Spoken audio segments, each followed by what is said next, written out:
Olá, pessoal. Vamos então corrigir a aula 5, como prometido para vocês. Correção da aula 5, atividade de revisão da primeira série. Então vamos lá. É a atividade que vai compor aí o portfólio do mês de setembro. Questão 1. Ela diz assim: um estudo sobre o comportamento químico de elementos envolve necessariamente uma inter-relação entre eles, dentro do quadro periódico.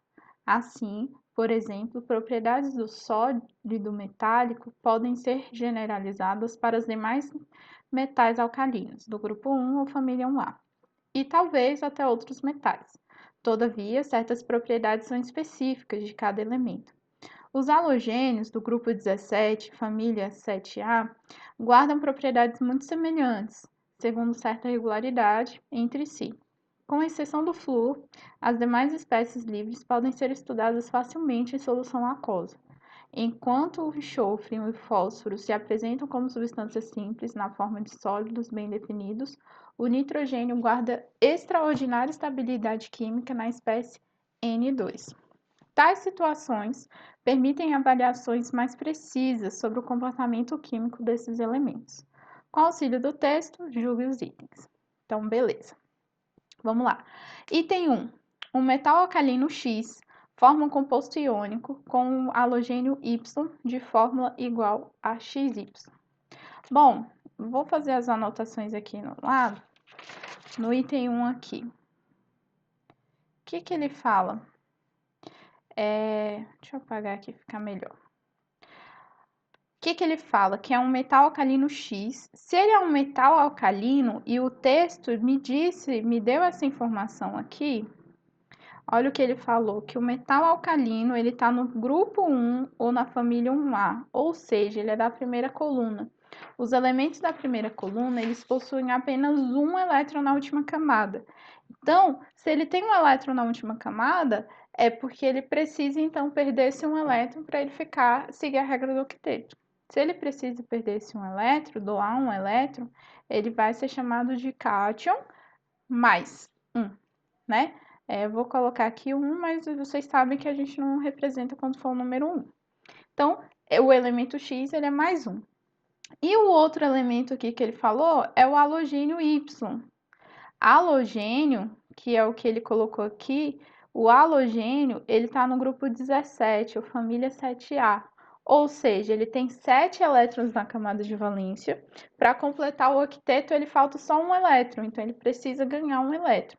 Se ele precisa ganhar um elétron, ele ganha carga negativa, é chamado de ânion, menos 1, né? Esse 1 aqui, como vocês sabem, nós não representamos, né? Mas vou colocar aqui para ficar mais fácil. Se eles são compostos, se é um composto iônico, na hora que eu for representar, e aí revisando aí coisas que a gente já estudou, esse número aqui, ele passa como numerador desse, e esse número que está aqui passa a ser numerador desse. Vou diminuir aqui o zoom e colocar mais aqui para o lado. Deixa eu limpar essa seta aqui.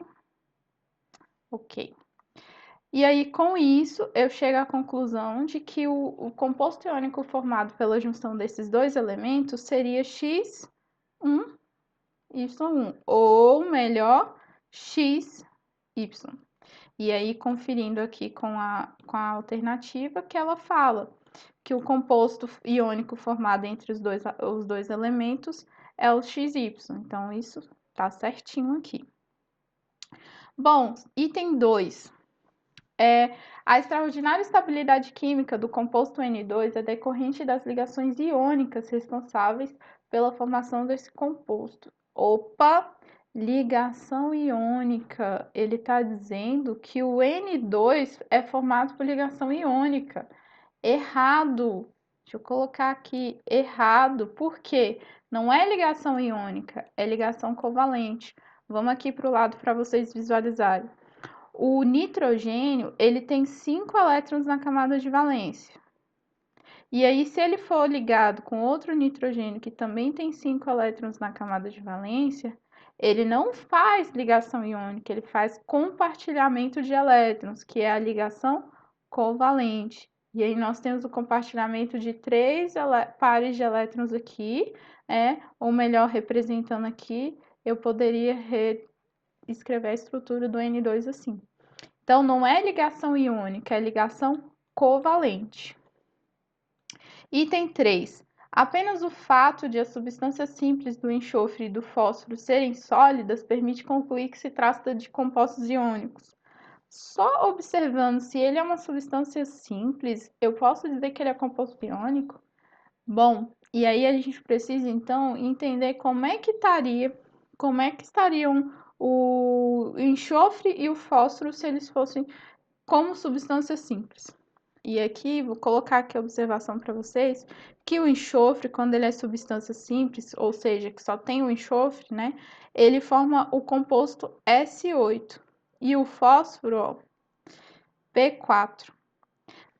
Para ser ligação iônica, para ser um composto iônico, eu preciso da junção de um cátion e do ânion. Se eu tenho um elemento só, um tipo de elemento só, não pode ser ligação iônica, né? No caso do enxofre, é uma junção de 8 moléculas de enxofre, o do fósforo 4 lá.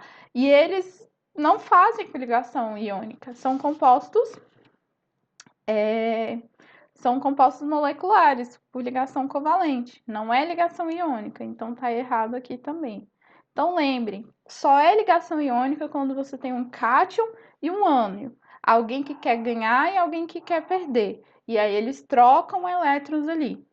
Ligação covalente, você tem dois que precisam receber elétrons e eles vão compartilhar os elétrons que eles têm para poder chegar completar a camada de valência deles, tá? Vamos então, questão 2. Considerando os elementos sódio, número atômico 11, magnésio, número atômico 12, enxofre, número atômico 16 e cloro, número atômico 17, escreva as fórmulas dos compostos iônicos que podem ser feitos entre eles. Bom, nessa questão eu preciso então descobrir quantos elétrons cada um tem na camada de valência, e aí eu vou fazer o quê? Ou eu tento localizar esses elementos na tabela periódica e descobrir qual é a família deles, ou então eu faço a distribuição eletrônica e aí eu acho onde que está a camada de valência, né, a última camada preenchida, e nessa última camada preenchida eu vou lá e identifico quantos elétrons tem na camada de valência. Aqui, já vou colocar direto aqui. Quem são eles? Então, vou colocar aqui questão 2. Ele fala do sódio. O sódio é o Na. O Na, ele tem número atômico igual a 11. Então, se é 11, eu vou fazer aqui a distribuição eletrônica rapidinha dele. E aí você sabe como que eu faço a distribuição eletrônica? Usando o diagrama de Linus Pauling. Então, fica assim, é 1s2, 2s2, 2p6, e aí 10, né? 3s1. Seja a camada de valência dele aqui tem somente um elétron. Se é somente um elétron, ele forma o íon Na+, porque ele quer perder elétrons. O próximo aqui é o magnésio.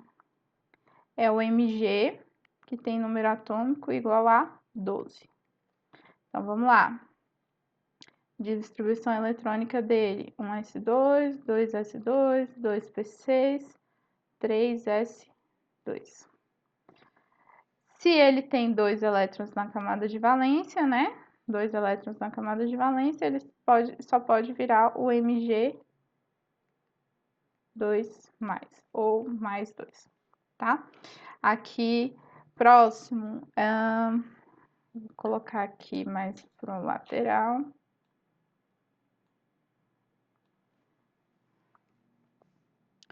O próximo é o enxofre. É o S, que tem número atômico igual a 16.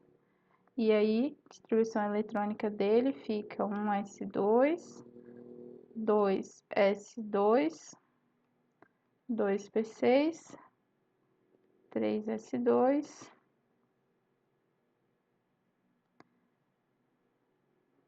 3p, 10, 16, 4. E aí, ele tem 7 elétrons na camada de valência. Se ele tem 7 elétrons na camada de valência, ele precisa, então, ganhar 2 elétrons. E aí, ele forma um íon 2-. O último aqui é o cloro, Cl. Número atômico igual a 17. E aí, a gente tem assim, 1s2, 2s2, 2p6, 3s2, 3p5. 7 elétrons na camada de valência, forma o Cl-. E aí, o que eu vou fazer? Eu vou pegar um positivo, juntar com negativo, um negativo com positivo, e eu formo a ligação iônica. Então, vamos aqui. Eu posso unir o Na+, né, com o S, 2-. E aí, formaria quem? Inverto, né? Troco os números aqui, fica Na2S. Ou eu posso pegar o Na mais com o Cl menos e formar NaCl. Ou Mg2 mais S2-, que aí trocando os valores fica Mg2S2. E aí, lembrando, eu preciso simplificar sempre. Então, se é 2, 2, eu simplificando fica MgS.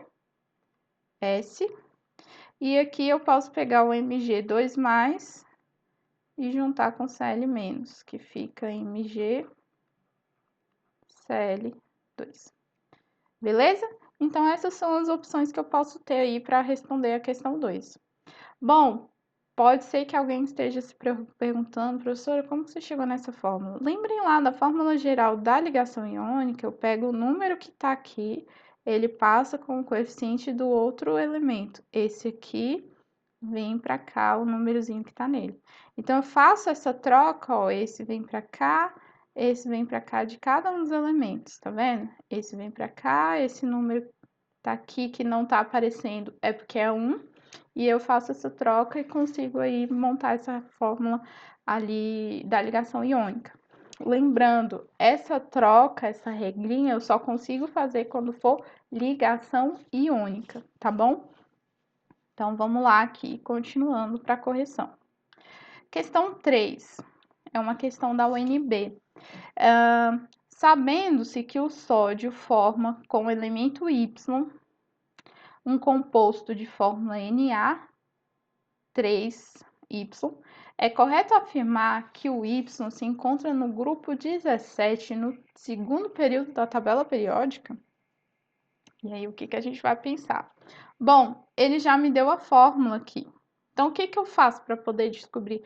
Vou destrinchar ela. Como é que seria antes? Eu sei que é Na+, e esse Y aqui, ele só pode ser o 3-, né? Porque eu tô fazendo o inverso do que eu faria se eu fosse juntar os dois. E aí, depois, trocando, invertendo, eu chegaria nessa fórmula ali. Bom, a informação que eu tenho é que esse íon, ele precisa ganhar 3 elétrons. Se ele precisa ganhar 3 elétrons, ele tem quantos elétrons na camada de valência? Ele, deixa eu tentar colocar aqui de outra cor. Deixa eu colocar de azul. Vamos lá. Aqui. Ele precisa ganhar 3 elétrons. Não sei se vocês estão conseguindo visualizar, acho que tá ruinzinho aqui a imagem, né? Deixa eu aumentar um pouco o zoom para ficar melhor. Aqui. Ele precisa ganhar 3 elétrons. Se ele precisa ganhar 3 elétrons para ele chegar aos 8, né, da regra do quinteto, é porque ele tem 5. Então, se ele precisa ganhar 3 elétrons, ele tem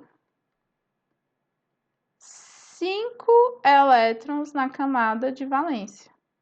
Então, ele tem 5 elétrons na camada de valência. E como nós vimos que a quantidade de elétrons que ele tem na camada de valência, eu mostrei para vocês, isso eu consigo identificar qual é a coluna dele na tabela periódica. Se é 5, ele pertencia à antiga família 5A, né? 5A, família 5A. Ou hoje, com a nova nomenclatura, ele é do grupo 15, né? Que é o 1 mais o númerozinho de elétrons que ele tem. Então, ele é do grupo 15.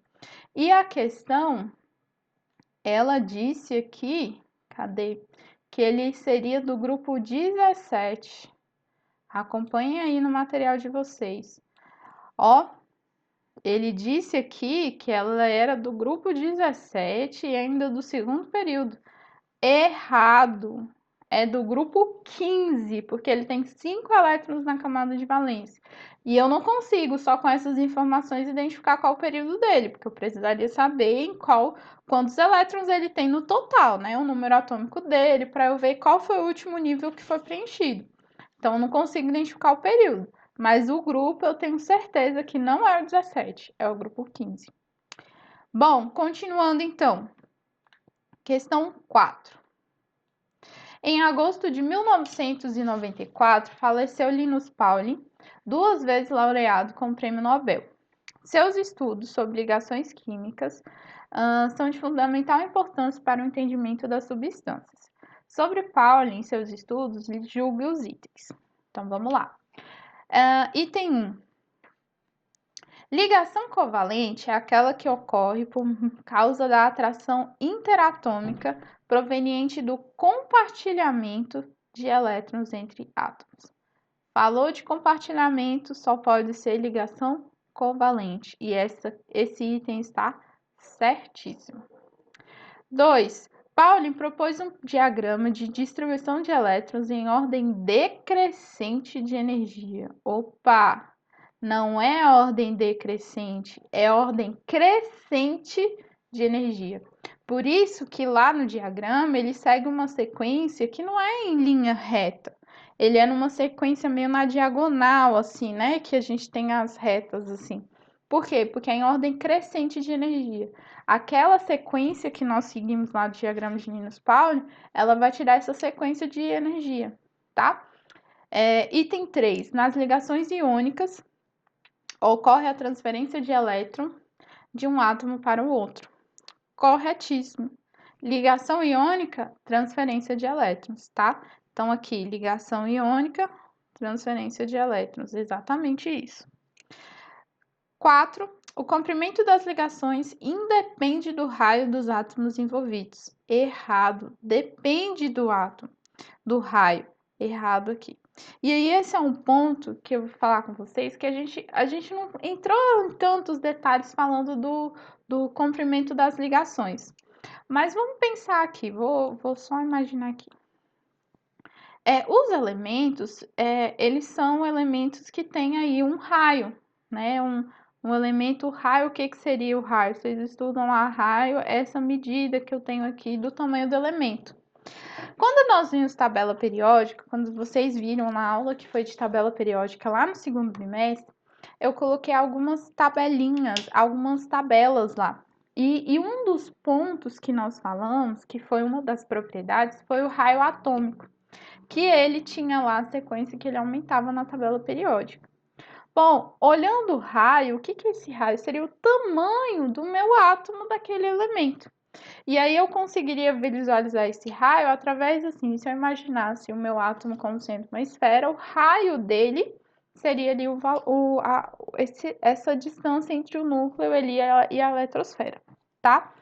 Então, aí depende da quantidade de elétrons que ele tem ali. Quando eu for ligar esse elemento com outro elemento, por exemplo, esse outro elemento aqui que ficou meio estranho, a minha ligação com esses dois, o comprimento da ligação seria a junção desses dois raios. Então, o comprimento dessa ligação aqui É até um ponto que a gente não abordou em relação a isso, mas só para vocês entenderem o que seria esse comprimento de ligação. Eu tenho esses dois átomos que eles estão unidos, né? Que eles fizeram uma ligação, seja ela iônica ou covalente, e o raio o comprimento dessa ligação é a junção desses dois átomos, desses dois raios, né? Eles se ligaram, né? Como eu mostrei mais ou menos na imagem, e esse aqui seria o comprimento da ligação, ou seja, de um raio ao outro seria o comprimento da ligação, tá? É o que essa questão queria dizer. E aí ele tá falando aqui na questão que esse comprimento da ligação não depende do raio. É claro que depende, porque quanto maior for o raio dos meus átomos que estão envolvidos naquela ligação, maior vai ser esse comprimento. Se esse raio for menor, for pequeno, menor vai ser o comprimento da ligação, tá? Então tá errado ali. Questão 5, para a gente poder encerrar. Considerando a estrutura de Lewis para a molécula de água oxigenada, é correto afirmar que o número de elétrons compartilhados nessa molécula é igual a 4. Bom, nessa questão, vou colocar aqui embaixo, você precisa então saber qual é a fórmula da água oxigenada. E aí, você chegaria e iria descobrir, deixa eu fazer de vermelho mesmo. A fórmula da água oxigenada é H2O2, água oxigenada. E aí, como que eu vou montar essa fórmula aqui? O que eu vou pensar? Eu tenho dois oxigênios, né, que tem aqui 6 elétrons na camada de valência. Vou desenhar esses 6 elétrons, que ele vai estar ligado a outro oxigênio. Tá vendo? Cada oxigênio precisa estar fazendo duas ligações, ou seja, compartilhando dois elétrons. Então, eu vou colocar assim, um compartilhando um elétron aqui, um com o outro. E como tem dois hidrogênios, eu vou colocar um de cada lado compartilhando elétrons aqui. Então, um de cada lado aqui compartilhando elétrons. E aí, eu chego nessa estrutura mais ou menos aqui, né? Então, aqui eu tenho o hidrogênio, ele chega com os dois elétrons que ele precisa, cada hidrogênio completa o seu octeto, né? Segue a sua regra de ter dois elétrons na camada de valência e cada oxigênio também, porque cada oxigênio precisa de 8. Então, se você analisar aí, cada um deles chegaram no ideal de vida e de estabilidade dele. Bom, e aí ele tá falando que a questão fala que o número de elétrons que foram compartilhados ali são 4. Mas olha só quantos elétrons foram compartilhados. 1, 2, 3, 4, 5, 6. Então tá errada, porque na verdade são 6 elétrons que estão sendo compartilhados na fórmula, na estrutura da água oxigenada. Beleza? Bom, essa é a correção da atividade da aula 5. Deixa eu voltar aqui para o início para você pegar aí. Essa é a correção da atividade da aula 5. Espero que vocês tenham entendido. Se precisar de alguma ajuda, teve dúvida ainda em relação a essa atividade, pode me mandar mensagem pelo WhatsApp, pelo fórum no GR8. Pode usar também o Instagram para mandar tirar dúvida, tá bom? Não esqueçam de enviar essa atividade pelo portfólio no GR8. Tem um formulário aí nesse PDF, mas você não precisa mandar pelo formulário, manda pelo portfólio no GR8, tá bom? Essa é a atividade que compõe o portfólio de vocês. Não esqueça que tem que ser organizadinho lá. Você vai colocar a questão, a resposta da questão e as justificativas com as suas palavras, claro, eu fiz a correção de forma geral, mas você vai escrever a justificativa com as suas palavras das questões que estiverem erradas, tá bom? Então, até a próxima aula. Fiquem com Deus e bons estudos aí para vocês.